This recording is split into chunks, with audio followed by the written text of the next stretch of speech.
इतिहास का एक ऐसा पन्ना, सीधा बैठ जा बेटे। इतिहास का एक ऐसा पन्ना जिस ऐतिहासिक पन्ने के बारे में मैं बता दूं आपको कि इस ऐतिहासिक पन्ने में इतना दर्दनाक, इतना भयावह एक घटना का जिक्र है, जिस घटना का जिक्र हर शिक्षक लोग अपने अपने अंदाज में करते हैं। लेकिन मैं आपको आज बताऊंगा बेटे सती प्रथा। क्या? सती प्रथा। क्या बताऊंगा? सती प्रथा। अब सबसे पहले यह जानिए कि ये सती प्रथा क्या है। इतनी दर्दनाक ये घटनाक्रम है सती प्रथा कि आपकी रूह कांप जाएगी, आपके रोंगटे खड़े हो जाएंगे। कल्पना करने मात्र से आदमी विचलित होने लगता है। तो सवाल यह है कि जो लोग झेले होंगे या झेल रहे थे उन दिनों, उनकी रूह पर, उनकी आत्मा पर क्या गुजर रही होगी। सबसे पहले आप जानिए कि यह सती प्रथा है क्या। सती प्रथा एक ऐसी कुरीति थी हमारे समाज में, एक ऐसी विडंबना थी, लोगों की एक ऐसी घृणित सोच थी, जिस घृणा भरे सोच के चलते अनेकानेक अगणित न जाने कितनी महिलाओं को उस कुप्रथा का शिकार होना पड़ा बेटे। और मैं बता दूं आपको कि सैल्यूट है उस व्यक्ति को, उस महान समाज सुधारक राजा राम मोहन राय को, और उनसे भी अधिक श्रेय जाता है। अगर सैल्यूट करना है तो उस अंग्रेज अधिकारी को हम सैल्यूट कर सकते हैं जिसके समय में जो वायसराय था अपने इंडिया का, लॉर्ड विलियम बेंटिक। ये महान मेन हीरो इसी को कहा जा सकता है। इस पूरे पृष्ठभूमि में था तो अंग्रेज, लेकिन देखिए अंग्रेजों के समय में भी अपने देश में बहुत सारी ऐसी व्यवस्थाएं थी, जो कुरीतियां थी, उनको अंग्रेजों के हेल्प से, उनकी मदद से उन कुरीतियों को मिटाया गया, समाप्त किया गया। उसी सिलसिले में आता है बेटे सती प्रथा। क्या? सती प्रथा। अब तत्कालीन मतलब उस समय का जो है वायसराय, गवर्नर जो बनकर आया हुआ था इस इंडिया में, वो अंग्रेज अधिकारी, उसका नाम था Lord William Bentinck. William Bentinck. और विलियम बेंटिक के समय में हमारे समाज में एक बहुत ही भयावह स्थिति बनी हुई थी, और वो थी बेटे कि किसी भी महिला, चूंकि आप ये जानते हैं कि पहले लोग बहुत कम उम्र में ही शादी कर दिया करते थे, लड़कियों के, लड़कों के, और गौना वगैरह की प्रथा थी। ये सब चीजें आपको नहीं समझ में आती है क्योंकि अब वो व्यवस्था है नहीं।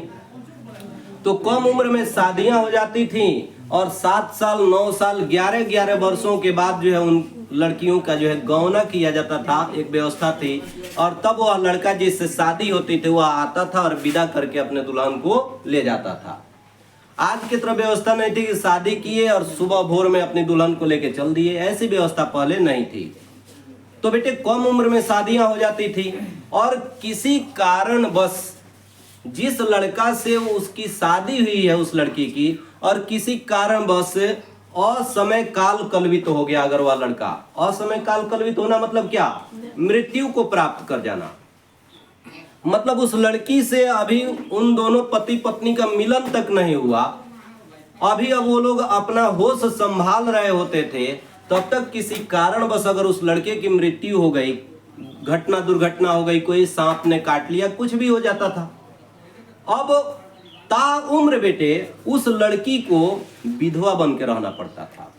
सोच के देखिए, जिस लड़की की शादी हो गई कम उम्र में, और अब वो धीरे धीरे बड़ी हो रही थी, तब तक उसके पति के साथ जो है कोई घटना घट गई, अब उसको ताउम्र विधवा बन के रहना पड़ता था। और विधवा भी कैसे?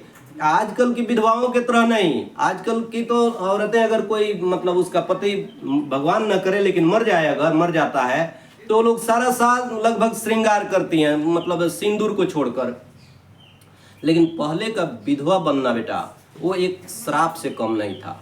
उनकी सारी चूड़ियों को फोड़ दी जाती थी, उनके बाल को मुंडवा दिया जाता था, छील दिया जाता था, उनकी सारी सुंदरता को नष्ट कर दिया जाता था, सफेद कपड़े पहना दिया जाता था, और समाज उसको जो एकदम तिरस्कृत नजरों से देखा करता था। सुबह सुबह उसका मुंह लोग कोई नहीं देखते थे।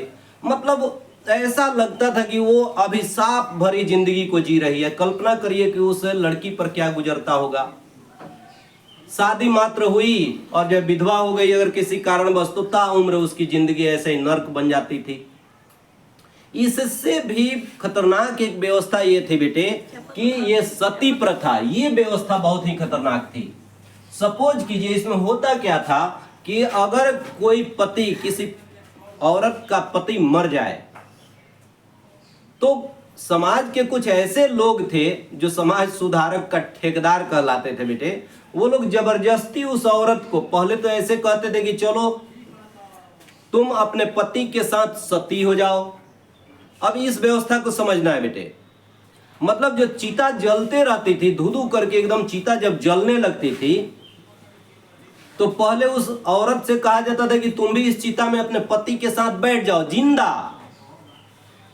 कल्पना करिए, जैसे आप इसकी कल्पना अगर बढ़िया से करना चाहते हैं तो लालटेन जला दीजिए, चाहे आग जला दीजिए और उस पर तनिया वो उंगली 2-4 सेकंड तक ही सेक दीजिए, समझ में आ जाएगा कि कितना दर्द होता है जब जलता है। तो उस औरत से पहले ऐसे कहा जाता था कि तुम भी सती हो जाओ, बैठ जाओ अपने पति की चिता पर, आग लगा दी जाती थी। सोच के देखिए क्या होता होगा उसको। अगर कोई औरत ये कहने लगती थी कि नहीं नहीं मुझे सती नहीं होना है, मुझे नहीं जलना है, मुझे जीना है, मुझे छोड़ दो, तो ये लोग करते क्या थे कि उसको उठाकर जबरन, जब चिता जलने लगती थी, आग खूब लपटें आने लगती थी, तो उसको जबरन उठाकर फेंक देते थे उसमें, और बड़ी बड़ी लाठियों को लेकर और खड़े रहते थे। जब अब मान लीजिए आग जब शरीर में लगेगी तो बेचैन होगा आदमी, अब उसको उसमें जबरदस्ती ऐसे झोंसते थे, सब जलाते थे और कहते थे कि ये औरत क्या है, सती हो गई, मतलब अपने पति के साथ ही इसने जो है सदगति को प्राप्त कर लिया। ये बहुत खतरनाक व्यवस्था थी। सपोज कीजिए कि आपके घर अगर ऐसी कोई घटना घट गई हो और आपकी माँ, छोटे छोटे बच्चे हैं और उसकी अब माँ ही तो सहारा होती है पिता की मृत्यु के बाद। अब छोटे छोटे बच्चे बिलख रहे हैं, रो रहे हैं, चिल्ला रहे हैं, और तब तक जो समाज के लोग उसको भी, आपकी माँ को भी घसीट के कोई ले जा रहा हो कि चलो चलो तुमको भी जला दिया जाए, क्या गुजरता होगा। ये चीज बड़ी बारीकी से, बहुत ही नजदीकी से देखते जा रहे थे राजा राममोहन राय। कौन? राजा राममोहन राय। और बेटे राजा राममोहन राय को आधुनिक भारत का पिता कहा जाता है। क्या कहा जाता है? आधुनिक भारत का पिता कहा जाता है। और इन्होंने ब्रह्म समाज का जो है स्थापना किया। ये ब्रह्म समाज के संस्थापक थे जो 1828 ईस्वी में ब्रह्म समाज बनाए। इस ब्रह्म समाज के द्वारा इन्होंने हमारे समाज में बहुत सारी ऐसी कुरीतियां थी जिस पर इन्होंने कुठाराघात किया और खूब इसका पुरजोर विरोध किया। बहुत नजदीक से इस चीज को ये अध्ययन कर रहे थे, देख रहे थे। इन चीजों को देख देख कर इनका हृदय तड़पता था, लेकिन अभी लड़के थे इसलिए इसका विरोध खुलकर नहीं करते थे। विदेश गए, पढ़ाई वढ़ाई करके आए, अब जवान हो चुके थे, बहुत अच्छे ये जानकार थे कई भाषाओं के। इनका जन्म वैसे बेटे बंगाल में जो है संभवतः बताया जाता है कि 1772 ईस्वी में हुआ। और जब इनके पास ज्ञान हुई, मतलब जब नॉलेज हुआ, तो बहुत अच्छे जानकार थे हिंदी भाषा के, अंग्रेजी भाषा के, उर्दू, फारसी, अनेक भाषाओं के प्रकांड विद्वान बन गए थे, ज्ञाता हो गए थे, धड़ल्ले से किसी भाषा में बोलते थे। अब इन चीजों की, सती प्रथा की व्यवस्थाओं को देखकर इनका हृदय तड़पते रहता था हमेशा। इस बात को भूल नहीं पाते थे और सोचते थे कि मैं कैसे बदला लूं, मतलब कैसे इस चीज का समापन करूं, अपने समाज से कैसे इसको निकाल कर फेंकूं। तड़पते रहते थे इस बात के लिए। अब ये जवान हो चुके थे, जब विदेश से रिटर्निंग आए, ये अनेक देशों का भी भ्रमण किए थे, तो वहां की व्यवस्थाओं को देखते थे और इंडिया की व्यवस्थाओं को देखकर कंपेयर करते थे, तुलना करते थे, और उस तुलना में देखते थे कि हमारा इंडिया बहुत पीछे है, हमारा भारत देश जो है बहुत पीछे है। तो इस तरह से अब ये जब भारत आए वापस, तो इन्होंने देखा कि भाई ये व्यवस्था आज भी और पुरजोर और तुल पकड़ा हुआ था। एक तरफ व्यवस्था ये थी बेटे कि इस्लामिक आक्रमणकारी जो थे, अब ये इस्लामिक आक्रमणकारी जो थे बहुत अत्याचारी होते थे, बहुत अत्याचार करते थे। ये लोग करते क्या थे कि चूंकि योद्धा, जो लड़ाके लोग जो होते थे, यानी राजपूत जो राजा होते थे, उनसे इनका प्रायः सामना होता था, युद्ध होता था इस्लामिक आक्रमणकारियों का। अब ये करते क्या थे कि कोई राजपूत राजा जब हार जाता था तो उसकी बहन बेटियों के साथ या उस राजा की जो पत्नी होती थी उस पत्नी के साथ ये लोग जबरदस्ती उसको अपना रखैल बना लेते थे या अपना हवस का शिकार बनाते थे। कौन? इस्लामिक आक्रमणकारी। तो राजपूत स्त्रियां चूंकि बहुत स्वाभिमानी होती थीं, आज भी होती हैं, तो वो लोग अपने आबरू को, अपने इज्जत को बचाने के लिए जैसे ही इस्लामिक का आक्रमणकारी उसके पति को मार देता था तो अपने पति के चिता के साथ वो लोग स्वेच्छा से क्या हो जाती थी, ये राजपूत स्त्रियां, वो रानियां स्वेच्छा से यह सोचकर कि मैं दूसरे के साथ है रखैल बनने से अच्छा है कि मैं अपने पति के साथ ही मर जाऊं, तो ये लोग स्वेच्छा से जो है राजपूत रानियां जो है हजारों की संख्या में, उसकी कोई गिनती नहीं है, ये लोग जो है क्या होते चली गई, ये सती होते चली गई। अब ये प्रथाएं जो है हमारे समाज में घर कर गई थी। बेटे इधर जब राजा राम मोहन राय वापस आए विदेश से तो इन्होंने देखा कि भाई आज और तूल पकड़ लिया है हमारे समाज में, हर किसी के साथ ये व्यवस्था एकदम लागू ही लागू है। संजोग से बेटे मन में तो बेचैनी थी, दुर्भाग्य से इनकी भाभी जो थी वो विधवा हो गई, मतलब इनके बड़े भैया की मृत्यु हो गई। अब जब मृत्यु हुई रोना धोना शुरू हुआ, गांव की औरतें आई, सब अब समाज को सुधारने वाले जो ठेकेदार थे वो लोग भी पहुंचे, लठैत लोग एकदम, व्यवस्था होने लगी उनके भैया के डेड बॉडी को ले जाने के लिए। तब तक ये सब कहा औरतों से कि एक काम करो, उसको भी बाहर निकालो, उस औरत को यानी राजा राम मोहन राय की भाभी को। जैसे औरत लोग निकालने गई और लेकर दरवाजे तक आई तब तक ये खड़े हो गए और कहे कि खबरदार कोई मेरी भाभी को हाथ नहीं लगाएगा। औरतें जो थी पीछे हट गई, कह रही ये क्या भाई, इतना पढ़ा लिखा आदमी, इसको तो स्वेच्छा से स्वीकार करना चाहिए, समाज में जो चलते आ रही है व्यवस्था उसको मानना चाहिए। राजा राम मोहन राय कहा कि भाई आप लोग अलग हट जाइए, मेरी भाभी की जिंदगी है, अगर वो जीना चाहती है तो उसको कोई मारेगा नहीं। अब औरतों के बाद अब जो लठैत थे, जो वहां के समाज सुधारक जो थे वो लोग पहुंचे। उन लोगों ने कहा कि देखो राजा राम, तुम हमारे कामों में जो है अड़ंगा पैदा कर रहे हो, खलल डाल रहे हो, इसलिए अच्छा नहीं होगा, हट जाओ तुम हमारे रास्ते से, इसको लेकर जाने दो, सती हम लोग बनाएंगे, सती प्रथा का हम लोग जो है अनुपालन करेंगे। राजा राम मोहन राय ठन गए एकदम। अब ये भी लाठी उठाए, जवान थे ही, ये कहे कि तब आओ फरिया लिया जाए। अब देखिए व्यवस्था, अब राजा राम मोहन राय जब ठने तो जब ये भी विरोध किए तो बाकी सब तो भगा, वहां से ले गए अपने भाभी को जो है। औरतें सब, बहुत सारे लोग अब तरह तरह की बातें कानाफूसी करने लगे, गांव में जानते ही हैं, तो हो लागत अब भभिये से एक टचिंग बात ना होता है ऐसा।